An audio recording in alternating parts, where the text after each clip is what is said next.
مساء الفل يا شباب. احلى مسا على كل الناس اللي متابعين قناة مصطفى الزملكاوي.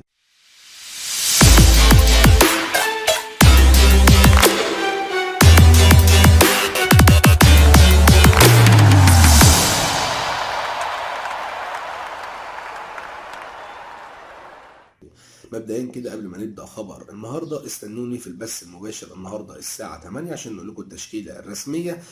وبعد بعد المباراة مباشرة هنطلع بث مباشر عشان نتكلم عن ملخص وتحليل المباراة ان شاء الله بعد فوز الزمالك.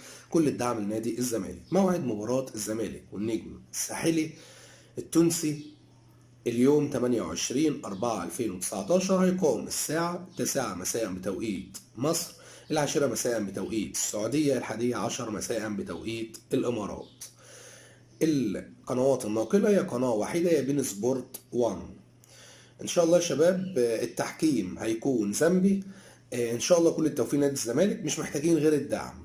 حاجة كمان أخيرة كده هقولها. امبارح اتكلمنا في البث المباشر وقلنا إن في خبر بيقول إن جروس هيستقر على أوباما مكان محمود عبد العزيز أو مكان فرجاني ساسي بمعنى أصح. وطبعا قابل انتقادات كتير امبارح واتكلمنا وعملنا هاشتاجات وقلنا لا ما ينفعش، انا مش عايزين تأليف، بس في نفس الوقت احنا مش عايزين نقف ضد جروس. الحمد لله جروس بنسبة كبيرة استجاب وقال ان هو هيخلي محمود عبد العزيز هو اللي يلعب مكان فرجاني ساسي. ده لسه يعني كلام بس برضه مش اكيد.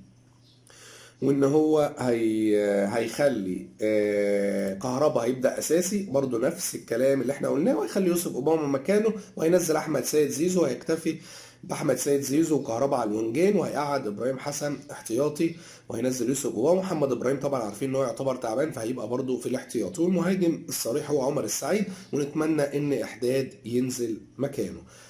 استنونا، هننزل حلقات كتيرة معاكم، واستنونا في البث المباشر بيكون يوميا الساعة 9، لكن في وقت الماتش بيبقى قبل الماتش وبعد الماتش. إلى اللقاء في فيديو آخر.